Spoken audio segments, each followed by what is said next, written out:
Mari kita berdoa.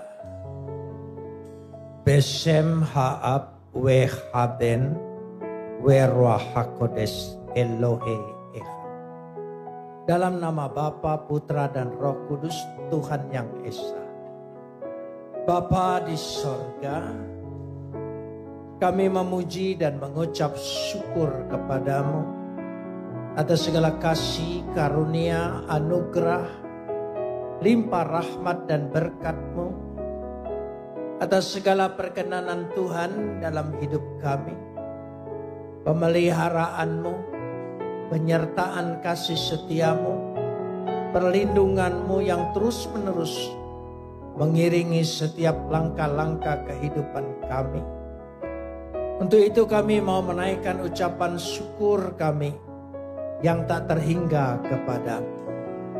Seraya senantiasa menyerahkan diri kami di hadapan Engkau. Sebab di dalam Engkau kami akan terpelihara dengan sempurna. Karena Engkau adalah pemelihara yang kekal.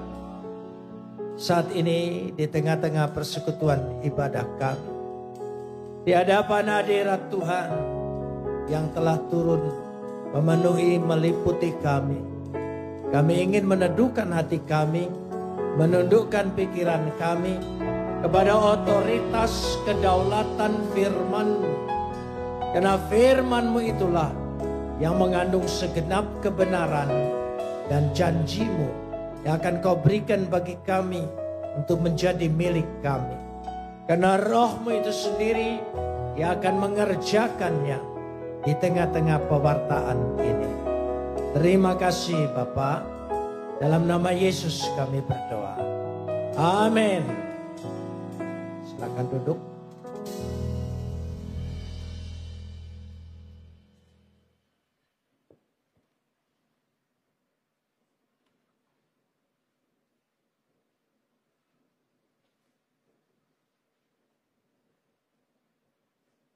Shalom.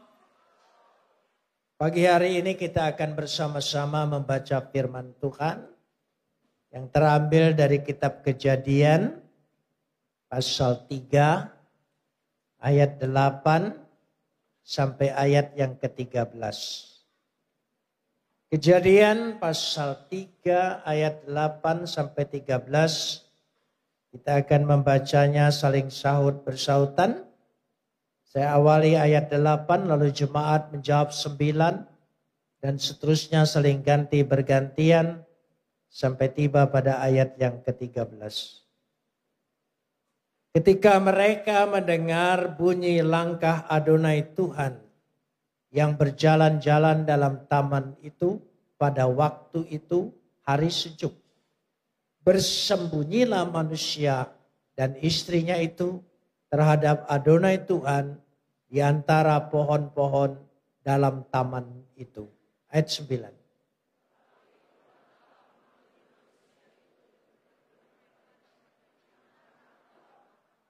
Ia menjawab, ketika aku mendengar bahwa engkau ada dalam taman ini, aku menjadi takut karena aku telanjang. Sebab itu aku bersembunyi.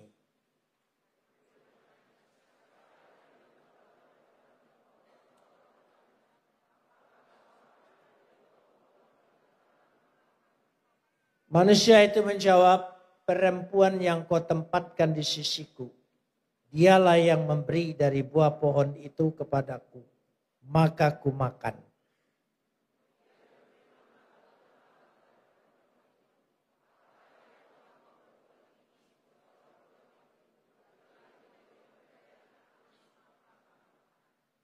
Kapot leha Adonai Eloheinu kapot leha. Segala kemuliaan ya Adonai Tuhanku, kemuliaan bagimu. Saudara, bacaan kita menjelaskan beberapa hal. Secara narasi dia ingin menjelaskan maksud daripada peristiwa kejatuhan manusia. Ayat yang ke-8 menarik, bersembunyilah manusia itu dan istrinya. Sebelumnya di Taman Eden, Mereka sangat gembira kalau Tuhan itu hadir. Bercengkerama dengan mereka, bersekutu dengan mereka.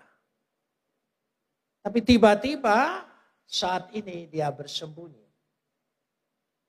Kata bersembunyi ingin dinyatakan memiliki makna atau arti bahwa sudah rusak hubungan manusia dengan Tuhan. Ketika hubungan itu rusak, maka berakibat yang banyak sekali. Karena itu manusia ingin mencoba memperbaiki hubungannya dengan Tuhan. Tapi karena Tuhan itu maha segala-galanya, maha mulia, maha suci, maha benar, manusia tidak bisa menghampiri Tuhan. Tapi manusia berusaha supaya berbaikan dengan Tuhan. Dengan jalan agama, dengan jalan macam-macam, meditasi, semedi, bertapa, hidup suci. Itu upaya manusia untuk memperbaiki hubungan dengan Tuhan. Mereka melakukan semua yang diperkirakan, apa yang diinginkan dan disukai oleh Tuhan menurut pikiran manusia. Tapi apa nilainya manusia di hadapan Tuhan? Kebenaran manusia, kesucian manusia, kebaikan manusia tidak ada nilainya di hadapan Tuhan. Lalu bagaimana? Manusia tidak lagi sederajat dengan Tuhan. Karena sejak jatuh dalam dosa, manusia telah kehilangan gambar dan rupa Tuhan. Shalem dan demut, potensi ilahi, kualitas ilahi hilang dari diri manusia. Sehingga manusia tidak seimbang, tidak sederajat untuk berhubungan dengan Tuhan. Bagaimana kemudian? Siapa yang bisa? Kecuali kalau Tuhan itu sendiri yang membuka diri untuk berbaikan kepada manusia, baru bisa. Tapi manusia kalau upayanya untuk berbaikan dengan Tuhan selamanya tidak akan bisa. Itu karena perkiraan manusia. Makanya kita perlu pengantara untuk memperbaiki hubungan manusia dengan Tuhan. Yang harus datang dari diri Tuhan. Inisiatifnya juga dari diri Tuhan. Yang sama sucinya, sama kudusnya, sama mulianya dengan Tuhan. Yaitu yang ada di dalam diri Tuhan, diri Bapa adalah firman dan roh. Firman itulah yang kemudian menjadi manusia. Dialah pengantara, dialah penghubung. Dialah yang memperdamaikan kembali kepada Tuhan. Maka dia dikaruniakan kepada kita. Supaya barang siapa kita percaya kepadanya tidak binasa. Melainkan beroleh hidup yang kekal. Kita perlu siapa? Yesus. Selain Yesus, siapa yang bisa memperbaiki hubungan kembali dengan Bapa? Siapa? Sehebat apapun nabi-nabi, dia tidak dapat menghubungkan dengan Bapa. Karena tidak sama kudusnya dengan Tuhan. Ini letaknya. Rusaknya hubungan ini kita tadi sudah baca berakibat. Rusak juga hubungan sesama manusia. Bahkan rusak manusia hubungan dengan alam sekitarnya. Makhluk yang lain. Menjadi rusak. Apa yang menjadi masalah bagi manusia? Karena hubungan yang rusak. Kalau hubungan yang sudah rusak, berbahaya sekali. Dan kehidupan kita memerlukan itu. Kita perlu Yesus. Yang kedua, hilangnya hadirat Tuhan. Hadirat Tuhan yang tadinya dimiliki oleh mereka, kemuliaan Tuhan, hilang. Karena itu manusia perlu hadirat Tuhan itu. Ada upaya manusia. Yaitu buat ibadah, buat persembahan, buat upacara. Supaya hadirat Tuhan itu datang. Tuhan punya otoritas, tidak mungkin takluk dengan bujukan manusia. Tapi hadirat Tuhan itu, tabut Tuhan itu, Shekinah Tuhan itu, yaitu Yesus Kristus turun ke tengah-tengah dunia menjadi manusia, tinggal di antara kita supaya hadirat Tuhan ada dalam kehidupan kita. Amin. Siapa namanya? Yesus. Itu sebabnya kita perlu itu. Hanya Yesus yang sanggup, yang datang dari atas hadirat Tuhan. Manusia dengan bentuk macam-macam upacara supaya menghadirkan hadirat Tuhan. Yang ada kerasukan. Yang ketiga, hilangnya damai sejahtera. Tidak ada lagi damai. Semua menjadi permusuhan. Elemen, tidak ada lagi keharmonisan antara hormon satu dengan hormon yang lain di dalam kehidupan di tengah-tengah dunia ini. Maka banyak sekali bencana, cacat, celah, semua muncul. Dan damai sejahtera itu yang sanggup memperdamaikan kita hanya Yesus kembali.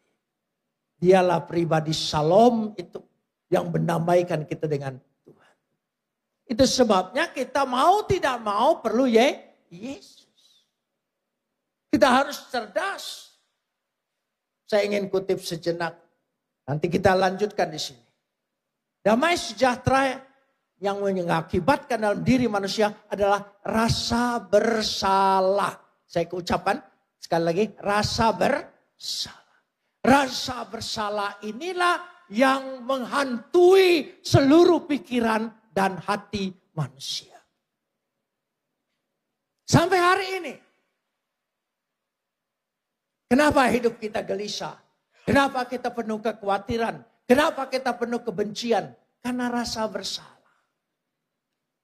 Bukankah begitu? Oh iya. Dalam perkembangan psikologi pun menyatakan manusia tidak bisa bebas dari rasa bersalahnya. Ada penyesalan, tidak ada jalan keluar. Bagaimana? Rasa bersalah inilah telah diangkat oleh Tuhan. Sejak kita percaya padanya, dosamu sudah kuampuni. Amin. Siapa namanya? Yesus. Beri kemuliaan bagi dia. Hanya Yesus. Tidak ada yang lain.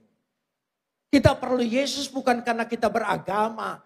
Kita percaya Yesus karena Yesus memang satu-satunya karya Bapa untuk memperdamaikan kita dengan Dia. Dialah satu-satunya jalan. Maka dia berkata, akulah jalan, kebenaran, dan hidup. Seorang pun tidak sampai kepada Bapa kecuali melalui aku. Amin, saudara. Semua lengkap. Kenapa saya harus bicara ini kembali? Akan datang zamannya sekarang ini. Banyak orang meninggalkan Yesus. Akan datang kesulitan penderitaan yang besar. Sehingga orang tidak tahan lagi. Akan menyangkal dia. Tapi percayalah. Kita perlu Tuhan. Tapi perlu juga kekuatan Tuhan.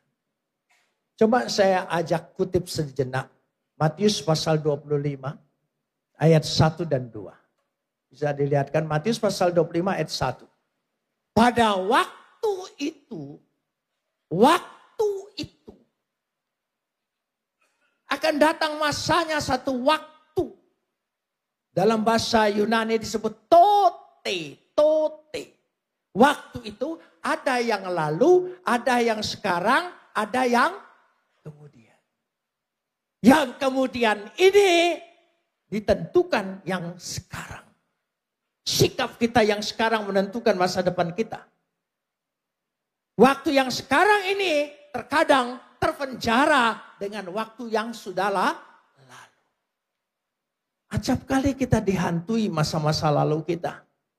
Kita lahir dari keluarga yang tidak bahagia, dari orang tua mungkin dari keluarga yang begitu mengerikan sekali.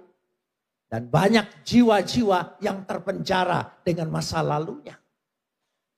Sehingga sering muncul mimpi, muncul trauma, muncul sesuatu yang mengganggu perkembangan jiwanya kemudian. Dan itu hanya diatasi oleh siapa? Tuhan. Sanggup mendatangkan kita. Dikatakan di sini hal kerajaan sorga seumpama 10 gadis yang mengambil pelitanya pergi menyongsong mempelai laki-laki. Itu memang adat istiadat Yahudi. Kalau mempelai laki-laki datang ke rumah perempuan untuk mengambil perempuannya, maka keluarga dari perempuan gadis-gadisnya menyambut mereka dengan lampion, lampados, pelita. Dengan pelita. Mereka sambut dan datang. Lanjutkan ayat yang kedua. 5 diantaranya. 5 apa? Supaya tidak tersinggung, coba agak keras sedikit. Bodoh. Dan 5 bijaksana. Bodoh itu morai. Morai, moros. Akar katanya dalam bahasa Yunani. Moros. Jadi orang boros itu pasti moros. Nah ini. Dan 5 semestinya lawan kata bodoh apa? Pandai. Tapi tidak. Disebut apa? Bijaksana. Kenapa disebut bijaksana? Prominos. Bijaksana. Bijaksana bukan hanya pandai. Tapi orang yang berhikmat. Dalam bahasa Ibrani disebut haham. Berhikmat. Kenapa orang berhikmat? Karena dia memiliki firman. Menjadi hikmat. Hokmah. Tapi juga dia ada tepuna. Ada pengetahuan. Tetapi dia juga disebut maskil. Penuh kepandaian. Bahkan kecerdikan. Saudara, saya tidak membahas tentang perempuan bodoh dan pandai ini. Tapi saudara pernah mendengar ketika mempelai itu datang. Maka mereka yang tertidur terbangun semuanya. Lalu mereka melihat bahwa minyaknya sudah habis. Kenapa? Kenapa 5 perempuan yang membawa minyak sangat egois sekali, tidak membagi kembali. Kan mestinya harus sayang, kasih, bagi supaya semua selamat. Tidak bisa. Karena pada waktu itu kita harus cerdik. Karena waktunya tidak ada lagi. Ini penting. Kita berpikir sepenuhnya, penuh hikmat. Sama halnya, saya kasih contoh yang gampang. Ibu bapak punya penghasilan, punya usaha, punya mata pencarian. Ya, tetapi utamakan keluarga dulu. Seandainya membantu orang sampai keluargamu dikorbankan, itu tidak cerdik, tidak bijaksana. Itu apa? Bodoh. Itu bodoh. Itu penting. Ini penting. Sayang orang tua boleh, sayang saudara boleh. Tapi jangan bodoh. Itu arti bijaksana. Sehingga dengan demikian, supaya kita tidak dituntut lagi. Kita harus dikatakan di situ ada pelitanya. Pelita itu firman. Minyak itu urapan. Pekerjaan Roh Kudus. 2 pekerjaan ini harus seimbang. Dengar firman saja. Tapi tidak membuka diri pekerjaan Roh Kudus untuk bekerja mengubah hidup kita. Saudara hanya menjadi pendengar dan tidak pernah menjadi pelaku firman Tuhan. Sebab yang sanggup membuat kita menjadi pelaku, itu Roh Kudus. Bukan kekuatan kita, bukan kepandaian kita, bukan kesetiaan kita. Bukan, karena Roh Kudus bekerja, berkarya di dalam hati kita dan menggerakkan kita. Amin. Roh Kudus. Buka hatimu, buka hidupmu, terima pekerjaan Roh Kudus. Dia berkarya, melembutkan hati kita, menyadarkan kita. Itu Roh Kudus. Dengar firman banyak, pelitanya banyak. Kalau minyaknya tidak ada, habis. Itu bodoh. Harus seimbang. Karena itu kita lanjutkan. Ayat yang ke-9. Ayat 9 dari Kejadian ini. Tetapi, ya, Adonai Tuhan memanggil manusia itu dan berfirman kepadanya. Tolong sambung. Tolong sambung. Agak keras sedikit lah. Ini telinga tahun ini 79. Jadi kurang dengar yang jelas. Apa jawabnya di sana? Memangnya Tuhan tidak tahu dia di mana? Tuhan Maha tahu. Yang ditanya bukan dia tempat tinggalnya atau berada di mana. Posisimu di mana sekarang? Dulu engkau segambar serupa dengan aku. Tapi setelah engkau jatuh dalam dosa, sekarang di mana posisimu? Itu pertanyaannya. Untuk menyadarkan Adam dan Hawa. Di mana? Dulu engkau tidak bersembunyi dengan aku. Dulu engkau sungguh-sungguh ada dalam hadiratku. Dulu engkau disebut hampir sama seperti Tuhan. Sekarang, di mana posisi? Tuhan juga bertanya dengan kita sekarang ini. Di mana posisimu? Walaupun kita berada dalam gereja, belum tentu engkau berada dalam posisi Tuhan. Di mana? Yang kedua, kata di mana ini untuk menunjukkan Tuhan ingin menyadarkan. Sekarang kau bagaimana? Kau rasakan ada perbedaan? Tidak ada damai sejahtera? Tidak ada hadirat Tuhan? Tidak ada kemuliaan Tuhan lagi? Sehingga engkau merasakan dirimu telanjang? Ya, sadarkan. Posisi yang kedua menyadarkan bagaimana ketika kita jatuh dalam dosa, tidak ada damai sejahtera. Hawa nafsu tidak pernah memuaskan manusia. Keinginan manusia tidak akan terpenuhi sepenuhnya indah. Pertanyaan yang kedua, di mana? Yang ketiga, di manakah engkau untuk menunjukkan kasih Tuhan tidak pernah terbatas. Aku tetap mencari engkau. Aku tetap menginginkan engkau. Bukan engkau yang mencari aku, tapi aku yang mencari engkau. Itulah rencananya. Yesus datang untuk menyelamatkan kita semua. Amin. Itu poin yang ketiga. Jadi bukan di mana aku sembunyi. Memangnya anak kecil main kucing-kucingan sembunyi lalu Tuhan, di mana ya kamu? Bukan, hanya posisinya. Tuhan itu panjang sabar. Kita tadi telah naikkan pujian berkali-kali. Saya dalam hati bilang bukan berkali, berjuta kali. Tapi Tuhan begitu baik. Karena kasihnya luar biasa. Sampai pagi ini dia masih bertanya, di manakah engkau? Aku rindu. Aku ingin mencarimu. Aku ingin engkau selamat. Aku ingin engkau bertobat. Jawab, katakan amin. Ya. Rindunya. Sampai dia utus anaknya. Sampai kapanpun. Makanya saya perhatikan di sini.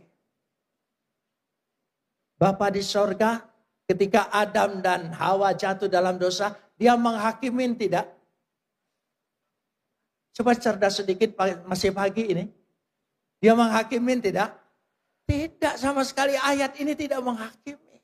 Makanya Tuhan tidak senang kalau kita suka melihat dan menghakimi orang. Tidak, semua orang punya proses masing-masing. Pagi ini, kenapa kita sebut pagi? Karena ada matahari. Saudara tahu, matahari sinar terang itu yang pagi ini, sampai bisa menerangi kita jatuh ke bumi ini, memakan waktu berapa lama? Ayo. 12 jam? Karena tadi malam, sekarang pagi. Tidak. Matahari itu yang terdekat planetnya dengan bumi membutuhkan waktu sinarnya sampai ke bumi 17.000 tahun. 17.000 tahun. Coba ucapkan. Ya, baru sampai. Kalau matahari sinarnya saja membutuhkan waktu 17.000 tahun. Kesabaran Tuhan. Terang Kristus itu sampai menjamah hatimu membutuhkan banyak waktu. Tapi Tuhan panjang sabar. Efesus berkata betapa dalamnya, betapa luasnya, betapa panjangnya, betapa lebarnya. Siapa? Kasih Kristus. Amin, saudara. Luar biasa dahsyat. Itulah dia. Sangat membutuhkan banyak waktu. Apalagi bintang jutaan tahun. Tapi kalau kita pagi hari ini ambil keputusan untuk percaya.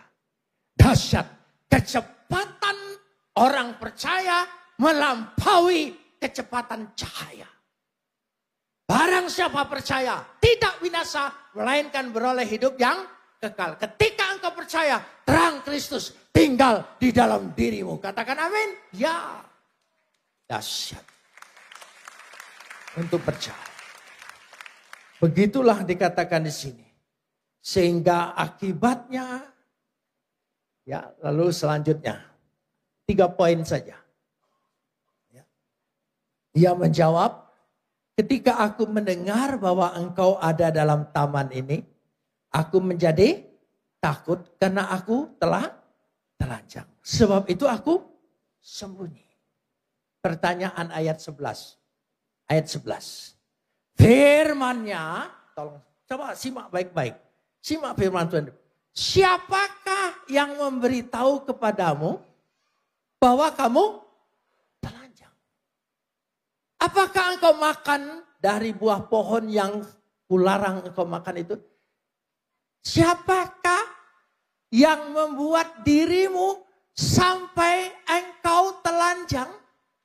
Siapa, sumbernya siapa, berita siapa yang kau terima sehingga engkau mendapatkan dirimu telanjang? Bisa dimengerti? Ya.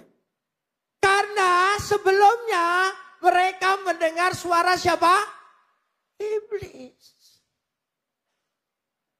Suara setan yang mereka dengar. Bukan firman. Sumber berita lain selain daripada sumber berita Tuhan. Semuanya membuat diri engkau tercela. Hina, kecewa, tidak ada harapan. Tapi jika engkau mendengar firman Tuhan, penuh harapan, dimuliakan. Karena engkau sangat dikasihi lebih dari segalanya. Karena engkau biji mata Tuhan. Itu firman Tuhan. Tapi ketika kita mendengar di luar firman Tuhan, kekecewaan yang kita terima. Hari ini pun berita dunia tidak ada yang memantapkan hati kita. Semua menakutkan. Tutup telinga buat berita itu. Dengar firman Tuhan. Engkau akan dikuatkan. Engkau akan diberkati. Amin. Tidak peduli segala sesuatunya. Engkau diberkati. Saya percaya. Apapun yang bakal terjadi. Aku dipelihara Tuhan. Amin. Keluargamu, usahamu, pekerjaanmu, semuanya diberkati Tuhan. Katakan amin. Itu kata Tuhan. Kata dunia, oh hati-hati. Ada mega trust, ada mega macam-macam mega. Tidak ada soal. Siapa yang memberi kamu? Sumbernya apa? Sampai engkau dirimu telah telanjang. Itu pertanyaannya. Itu maksudnya. Jadi Tuhan ingin kita dengar apa? Firman. Amin saudara. Ya, hari ini firman Tuhan kita dengar. Melangkahlah hidupmu, berjalanlah, jelajahilah dunia ini, bekerjalah, usahalah, percayalah. Tuhan berkati. Mari kita berdoa.